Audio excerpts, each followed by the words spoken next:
رسول الله وعلى آله وصحبه ومن والاه.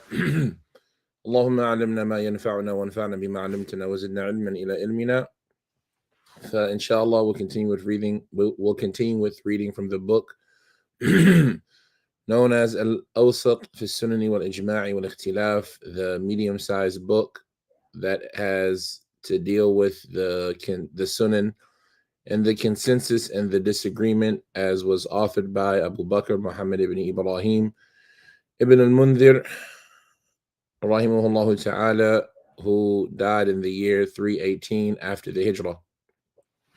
And the author is still in the section known as Kitab al-Tahara, dealing with those things that there is disagreement regarding them. Do they nullify one's tahara? Do they nullify one's purity or not? And so after talking about al-istihadha, non-menstrual bleeding, and talking about those chronic ahdath, those chronic conditions that constantly nullify one's purification, and then talking about blood from a nosebleed or from other orifices of the body, the author is staying on that same trend and continuing with that same path by talking about, he says, ذِكْرُ مَا يَجِبُ عَلَى الْمُحْتَجِمِ مِنَ الطَّهَارَةِ, mentioning what is obligatory upon the one who gets a hijamah, or the one who gets cupped from purification. What purification is obligatory upon the one who gets a hijamah?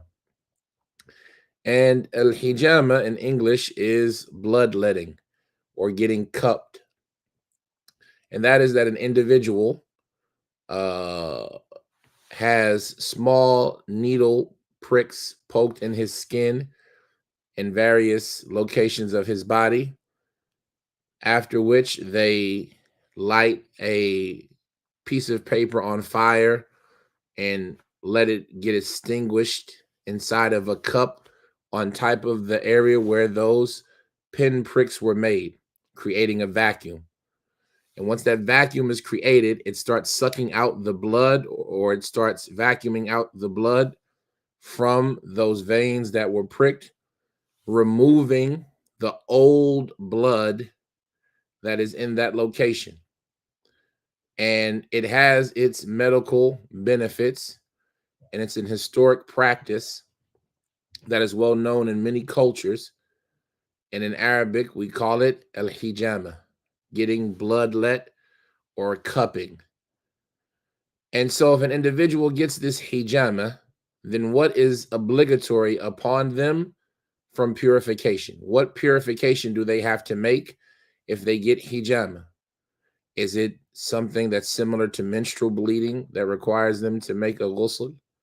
Is it something that can be compared to al-istihadha, non-menstrual bleeding?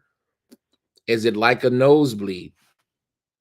Or is it different in the aspect that all of those types of bleeding are things that an individual doesn't necessarily control? As far as a hijamah, then this is something that they have the ability. So is it closer to a wound? And is the amount of blood that comes out of an hijamah considered to be repulsively abundant? All of these things will affect the view of the various scholars as it relates to what is necessary for the one who gets hijamah. What type of purification must they make? Abu Bakr ibn al-Mundhir, he says, حكم الحجامة كحكم الرعاف والدم الخارجي من غير مواضع الحدث، والوضوء منه غير واجب في مذهب مالك وأهل المدينة والشافعي وأصحاب الرأي. والشافعي وأصحابه وأبي ثور وغيره، ولا ينقض ذلك عندهم طهارة ولا يوجب وضوءه، غير أن المحتجم يؤمر بأن يغسل أثر محاجمه ثم يصلي. Abu Bakr ibn al-Mundhir, he says that the ruling of al-hijamah, the ruling as it pertains to al-hijamah, is the same as it was for a nosebleed. as well as blood that exits out of places other than the place of hadith, i.e., the chapter that has just preceded, the nosebleed and the blood that comes out of the body from places other than hadith. He says that the hijama has the same ruling. What is that ruling? He says, وَالْوُضُوء مِنْهُ غَيْرُ wajib. And the wudu, because of that, is one that is not wajib. It is not necessary to make wudu because of hadith, according to the madhab of Imam Malik, as well as the people of Medina, i.e., the scholars of Medina, as well as Ash-Shafi'i and his companions. And it is also the view of Abi Thawr and other than him. They say that it does not negate or nullify one's purification, and it is not mandatory that someone make a wudu because of it, except that what is necessary or what is stated is that the person who received hijama is to be commanded to wash off the traces, i.e., of the blood, from the area where the hijama was done, and then he can pray after that. So they say the blood is najis and it's filthy and needs to be removed, but it doesn't negate his purification. And this is the view of Malik and Shafi'i and other than them. They say, or he says, وَقَدْ رُوِيَ عَنْ ابْنِ عُمَرْ رَضِيَ اللَّهُ تَعَالَى عَنْهُ أَنَّهُ كَانَ إِذَا احْتَجَمَ غَسَلَ أَثَرَ مَحَاجِمَهُ وروي ذلك عن ابن عباس رضي الله تعالى عنهما وبه قال الحسن البصري وإبراهيم النخعي وهو قول ربيعة ويحيى الأنصاري ومالك والشافعي وأبي ثور. He says it's been reported on the authority of Ibn Umar that he used to, when he would do hijama, wash the areas where the hijama was done. And this has been reported as well on the authority of Ibn Abbas, and it is the statement of Al-Hasan al-Basri, as well as Ibrahim al-Nakha'i, and it is also the view of Rabi'atul Ra'i, Rabi'a ibn Abi Abdul Rahman, who was known as Rabi'atul Ra'i, the teacher of Imam Malik rahimahullah. And it was also the view of Yahya al-Ansari, Yahya ibn Sa'id al-Ansari, as well as Malik and Shafi'i and Abi Thawr. So these are the people that adopted that view. So that's the first opinion, that hijama does not nullify one's wudu. After mentioning the Sahaba that he mentions, he gives us his chain back to those individuals. He says, حدثنا محمد بن علي قال حدثنا سعيد بن منصور قال حدثنا هشيم قال حدثنا حجاج النافع عن ابن عمر رضي الله تعالى عنهما أنه كان إذا احتجم غسل أثر محاجمه. He says that Muhammad ibn Ali narrated to us, who said that Sa'id ibn Mansur narrated to us, who said that Hushaym narrated to us, who said that Hajjaj narrated to us, on the authority of Nafi', on the authority of Ibn Umar, that, or Nafi' said about Ibn Umar, that when he would do hijama, he would wash the traces of where he was cupped. He would wash the areas where the hijama was performed. Abu Bakr, he says, حدثنا إسحاق and Abdul Razak and Al-Hasan ibn Amara, and Al-Hasan ibn Imara, Imara, and Al-Hakim ibn Utaybah, and Abi Umar radiyallahu ta'ala anhuma, and an Ibn Abbas, and Abi Umar, and Ibn Abbas radiyallahu ta'ala anhuma, أنه كان يغسل أثر المحاجم. He says that Ishaq narrated to us. He said that Abdul Razak,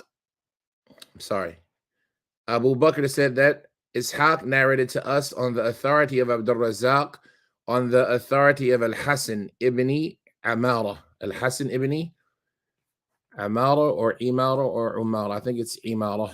Al-Hasan ibn Amara.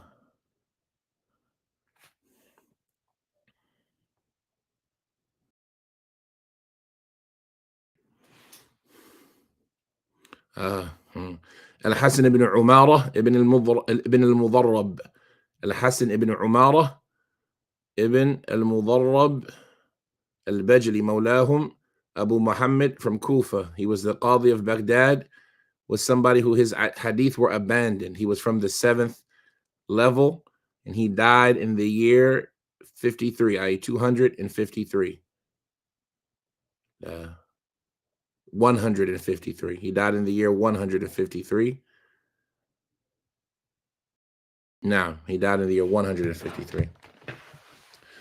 So, the narration once again, I apologize. He said that Ishaq narrated to us on the authority of Abdul Razzaq, on the authority of Al-Hasan ibn Umara.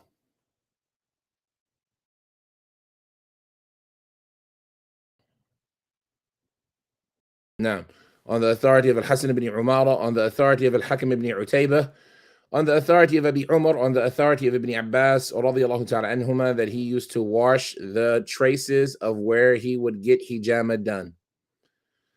Abu Bakr says, وفيه قول ثان وهو أن لا وضوء عليه ولا غسل أثر المحاجم. روي هذا القول عن الحسن ومكحول. قال الحسن ما أزيد على تنقية الحجام. Now, he says the second opinion, and there is a second opinion in this topic, and it is that there is no wudu necessary upon the individual, nor does he need to wash the traces or the places where he got the hijama done. And this has been reported on the statement of Al-Hasan as well as Makhul. Al-Hasan, he said, I don't do anything more than clean the surface area where the hijama was done. With tanqiyah here means just to wipe it off, right? So the first opinion says you don't have to make wudu, but you should wash the area. Use water, wash the traces of the blood in the area away. The second opinion says you don't have to make wudu, nor do you even need to wash the area. Just, stop it from bleeding, pat it down, wipe it off, and you're good to go. He says, وَفِيهِ قَوْلٌ ثَالِثٌ وهو أن يتوضأ ويغسل أثر المحاجم. روي هذا القول عن ابن عمر وعطاء والحسن وقتادة. He says, and in this view, there is a third opinion, and it is that an individual should make wudu and wash the areas where the hijama was done. And this has been reported from the statement of Ibn Umar and Ata and Al-Hasan and Qatada. All right, so these, we see Hasan had an opinion in each one of these. Hasan al-Basri had an opinion in each one of these, and that's normal. We talked about how sometimes scholars, their opinions would change, or they would mention it not in the aspect of obligation, but in the aspect of preferability. And then others would adopt them to say that this shows that that scholar or this scholar deemed those statements obligatory or mandatory.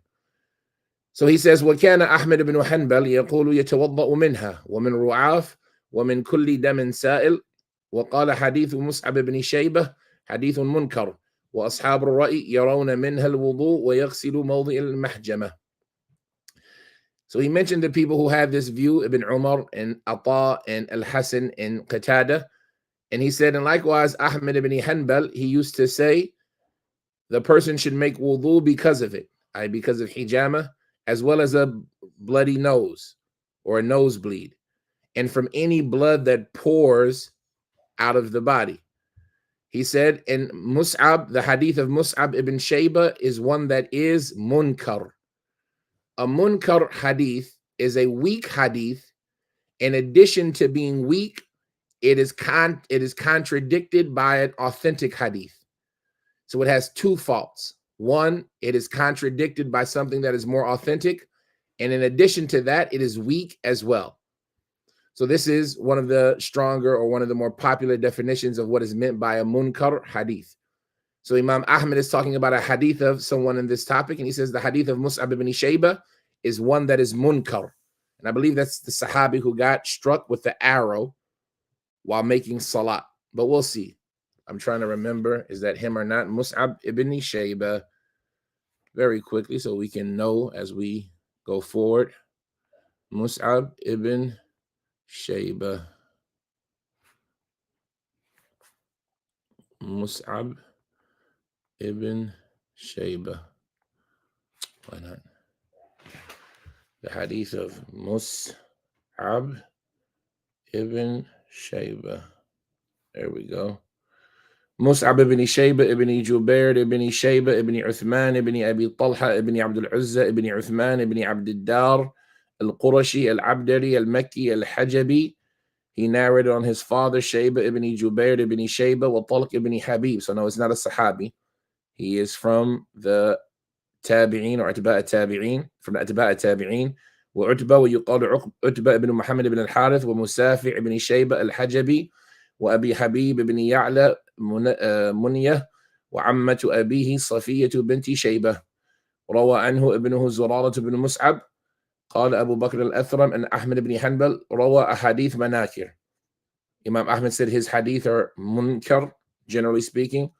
وقال إسحاق بن منصور أن يحيى بن معين ثقة. وقال حاتم لا يحمدونه وليس بقوي. وقال محمد بن سعد كان قليل الحديث. وقال النسائي فيما قرأت بخطه مصعب منكر الحديث. Right, so this individual that Imam Ahmad is referring to, Mus'ab ibn Shaybah, he has a hadith that must be in this topic. But Imam Ahmad says about him that his narration is munkar. It's weak and contradicted by something that's more authentic. And so the author, he mentioned Imam Ahmad's position, and then he goes on to say, وَأَصْحَابُ الرَّأِي يَرَوْنَ مِنْهَا الْوُضُوء. The people of Ar-Ra'i, yani the Ahnaf, they say that the individual should make wudu because of it, i.e. because of hijama, and he should wash off the places where the hijama was done. What is the narrations? He says, حدثنا محمد بن نصر قال حدثنا يحيى بن يحيى قال أخبرنا هشيم عن حجاج عن نافع عن ابن عمر رضي الله تعالى عنه أنه كان إذا احتجم يغسل أثر محاجمه ويتوضأ ولا يغتسل. He says that Muhammad ibn Nasr narrated to us. He said that Yahya ibn Yahya narrated to us. He says that Hushaym informed us on the authority of Hajjaj, on the authority of Nafi, on the authority of Ibn Umar, that he, when doing hijama, would wash the traces of where he did hijama, and he would make wudu, and he would not bathe. And so we see here that that first group that tried to use Ibn Umar as their support in that topic, they just didn't tell the whole hadith. They didn't report the whole athar of Ibn Umar, because they just said that Ibn Umar would wash the places of wudu. But this one, on the same Hajjaj, on Hushaym and Hajjaj, they mention the same narration, and they go into more detail saying that he would wash the traces of where he did hijama, and he would make wudu, and he would not bathe. He says, وَقَدْ رُوِينَا عَنْ غَيْرِ وَاحِدٍ أَنَّهُمْ كَانَ يَرَوْنَ الْاغْتِسَالَ مِنَ الْحِجَامَةِ وَرُوِينَا عَنْ عَلِيِّ بْنِ أَبِي طَالِبٍ أَنَّهُ كَانَ يُحِبُّ أَنْ يَغْتَسِلَ مِنَ الْحِجَامَةِ وعن ابن عباس رضي الله تعالى عنه أنه قال إذا احتجم الرجل فليغتسل ولم يره واجبا. وروينا عن عبد الله بن عمر رضي الله تعالى عنهما أنه قال إني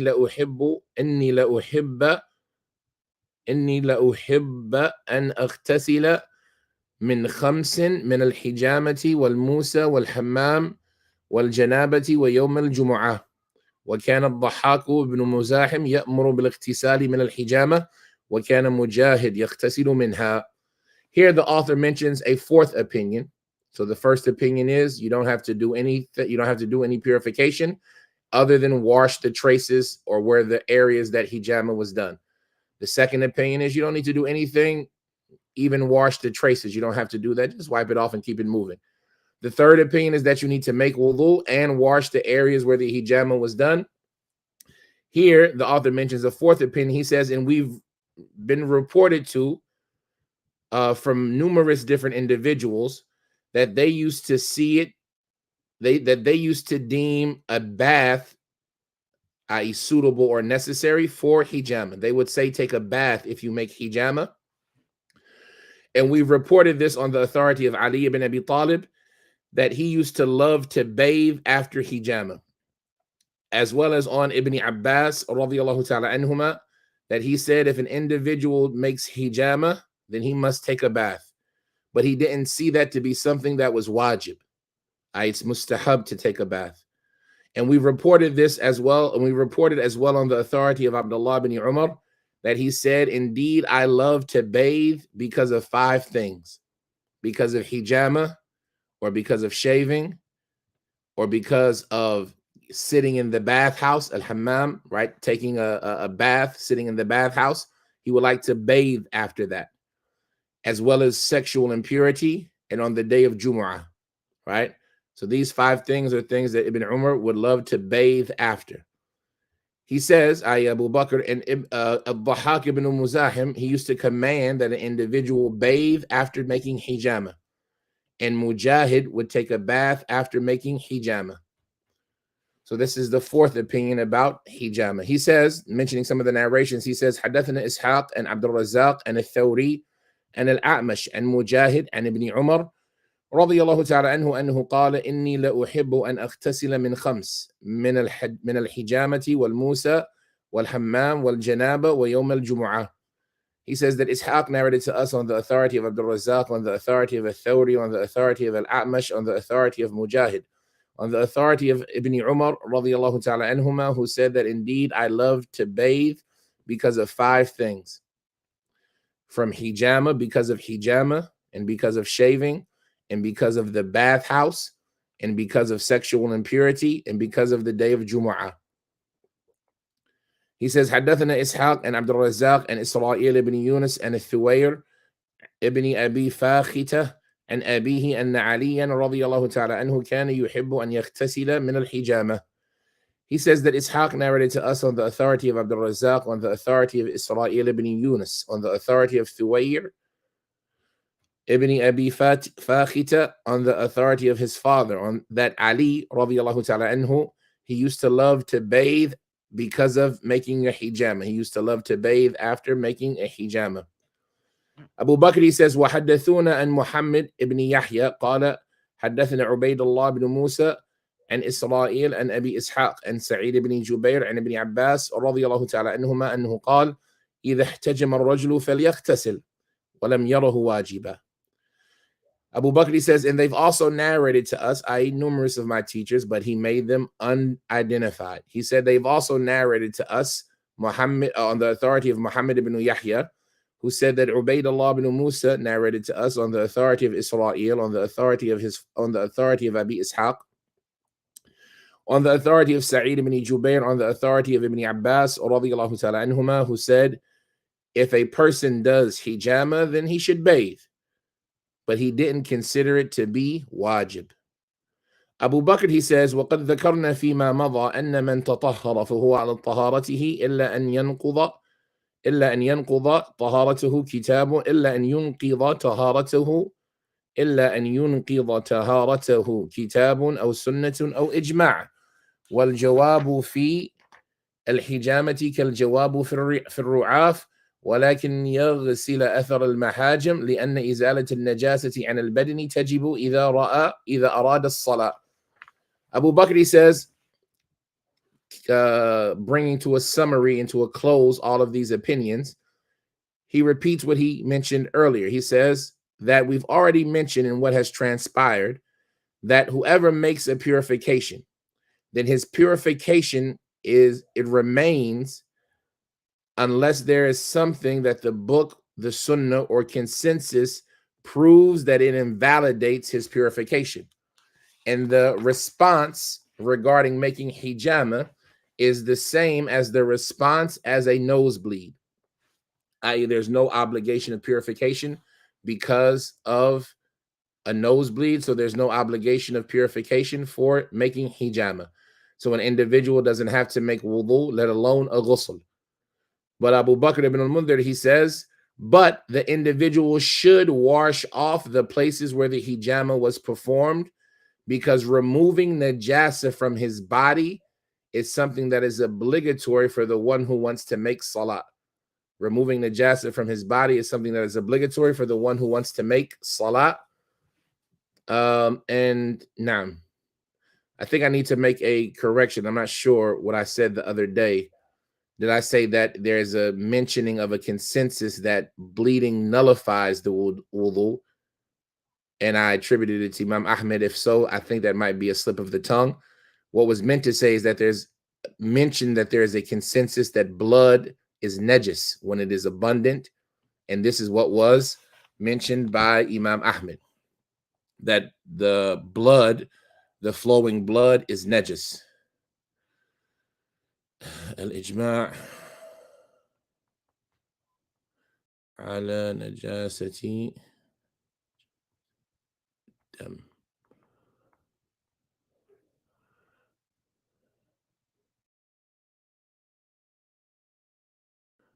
Naam, Imam Ahmed rahimahullah ta'ala was asked about blood, and he said, dem, blood and pus are the same. Where is the mentioning of the ijma'?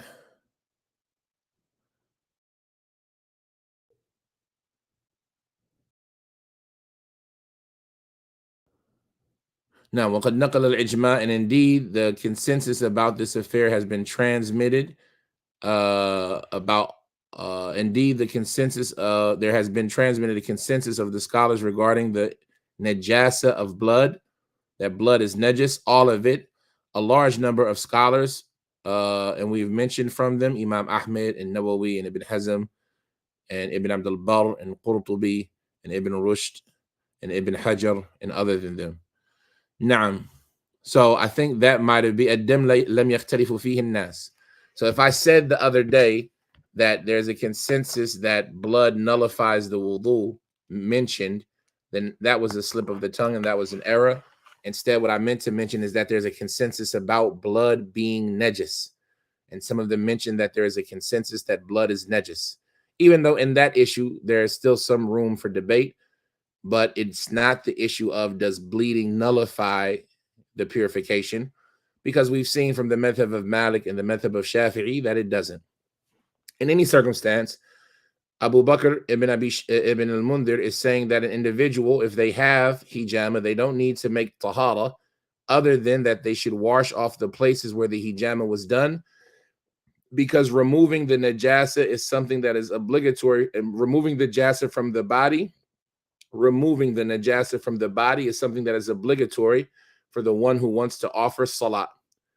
He goes on to say, and with this naqtim, he says, فَإِنْ احْتَجَّ مُحْتَجٌّ بِحَدِيثِ عَائِشَةَ عن النبي صلى الله عليه وسلم أنه قال الغسل من أربعة الجنابة والجمعة والحجامة وغسل الميت. قال حدثنا محمد بن إسماعيل قال حدثنا يحيى الحماني قال حدثنا أبو عوانة عن عبد الله بن أبي السفر عن مصعب بن شيبة عن طلق بن حبيب عن عبد الله بن الزبير عن عائشة، فهذا غير ثابت. وقد قال أحمد في هذا الحديث هو من وجه مصعب بن شيبة وليس بذاك، فإذا لم يثبت حديث مصعب بطل الاحتجاج به. وقد بلغني أن أحمد بن حنبل وعلي بن المديني أنهما ضعفا الحديثين، حديث مصعب بن شيبة وحديث أبي هريرة في الغسل من غسل الميت. Allahu Akbar. He says, and indeed, if somebody tries to use as a proof the hadith of Aisha on the Prophet sallallahu alaihi wasallam, that he said making a ghusl is due to four things, i.e., it is necessary to make a ghusl for four things: sexual impurity and jumu'ah, and getting hijama, and washing the deceased, i.e., washing a dead person. And this hadith was reported by Muhammad ibn Ismail, narrated to us. He says that Muhammad ibn Ismail narrated to us. He said that Yahya al-Hammani narrated to us. He said that Abu Awana narrated to us on the authority of Abdullah ibn Abi Safar, on the authority of Mus'ab ibn Shaybah. So this is the narration of Mus'ab ibn Shaybah that he mentioned earlier, on the authority of Talq ibn Habib, on the authority of Abdullah ibn Zubayr, on the authority of Aisha. He says, then this hadith is unfounded. This is an unfounded hadith.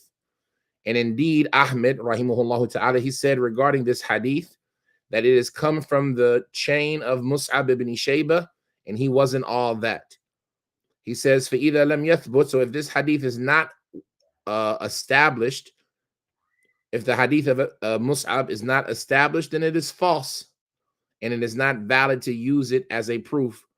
And it has reached me from Ahmed ibn Hanbal, as well as Ali ibn al-Madini, that the two of them both deemed as inauthentic the two hadith, the first of them, the hadith of Mus'ab ibn Shaybah, as well as the hadith of Abi Hurairah regarding bathing because of giving a bath to the deceased individual. Now, and so this is the end of that section. Like we say, at the end of the day, Ibn al-Mundhir, he says there's no wudu necessary for the blood coming out of the body of any circumstance, with a slight exception to the disagreement in the issue of istihadha, but that an individual, if he bleeds out of the hijama, should wash off the areas where the hijama was done. We'll stop at this amount. هذا وصلى الله وسلم وبارك على عبده ورسوله نبينا محمد وعلى آله وصحبه وسلم وعليكم السلام ورحمة الله وبركاته. When Ibn Umar said he loves to shower after shaving, is that referring to any shaving that is done anywhere on the body?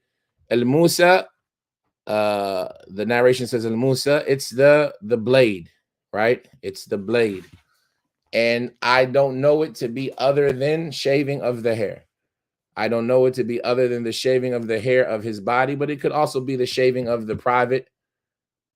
But I don't know. I don't know.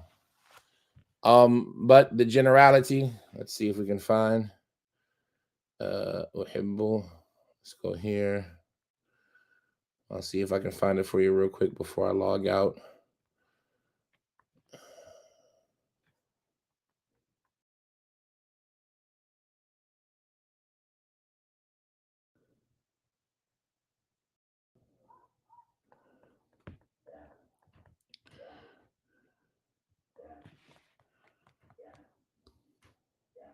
Trying to go to one al-Khulafa, Dalail al-Nubuwah, Hadith al-Ghayr. Trying to go to Jami Bayan al-Ilm wa Fadlihi, Tanbih al-Imam, بحر الفوائد مستخرج ابن أبي شيبة, مسند جعد, Sharia, وبين الإله. Let me see if I can find.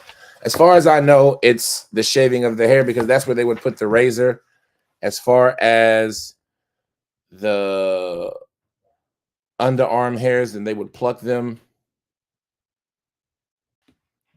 No.